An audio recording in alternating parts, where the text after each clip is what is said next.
A sharp, unexpected cloudburst claims 165 lives in the Indian Himalayas.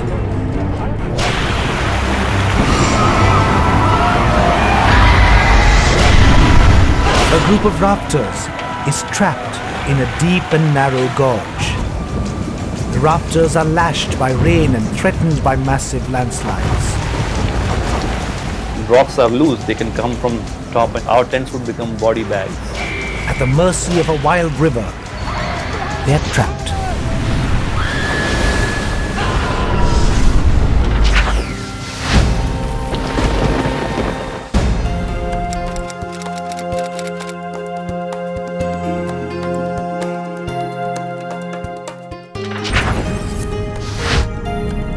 The road journey begins in Srinagar, in the North Indian state of Jammu and Kashmir.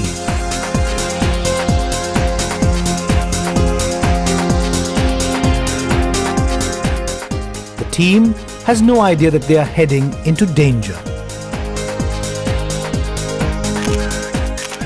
On the team are Indian insurance professionals Arindam Mukherjee and Chittaranjan Savade, expedition leader Gunpal Rawat, British gynecologist Peter Barton Smith and nurse Sarah Davidson from Australia. The barren mountains that the road cuts through are testimony to the area's low rainfall, less than 50 millimeters a year.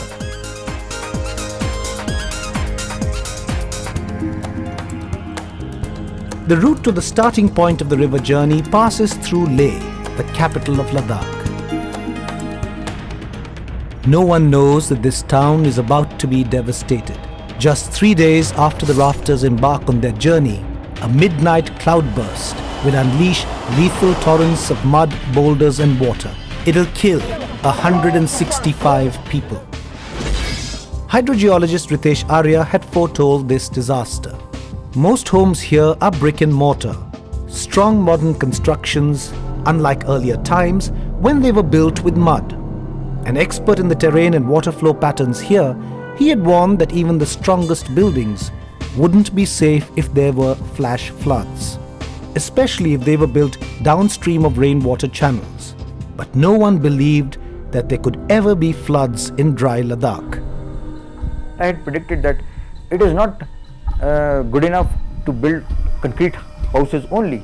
It is very important to locate the place where you are going to build the house, because if your material is good, a small flood will wipe out your entire habitation. Nobody was able to imagine what I was trying to say at that time. But even Ritesh hadn't guessed how soon his greatest fears were about to become a nightmarish reality. Journalist Arindam Mukherjee from Delhi has been hooked to river rafting, and this trip promises to be an expedition of a lifetime. 3rd August, the rafting team is nearing Fay in the Zanskar Valley, the starting point of their rafting holiday. We were pretty happy actually. It was all visual, beautiful landscape, out of the world sceneries, and which I have never seen anywhere. We were taking photographs. Little does Arindam know how close he'll come to this journey being his very last. The signs are ominous, even at the start. The wind picks up the evening before hitting the river, and there's a sudden storm. We saw the clouds build up, and in the meantime we had settled down for our food, and we hadn't blown up the rafts yet, and it rained heavily that night. Heavy rain in dry climate should have been a warning. No one imagines the level of danger they'll be in the very next day. What Arindam and his team don't know is that rain has already caused a flash flood in Nimu, 110 kilometers downstream from where they are. They also have no way of knowing that one day into their river journey, the huge cloudburst at Leh will claim over 100 lives.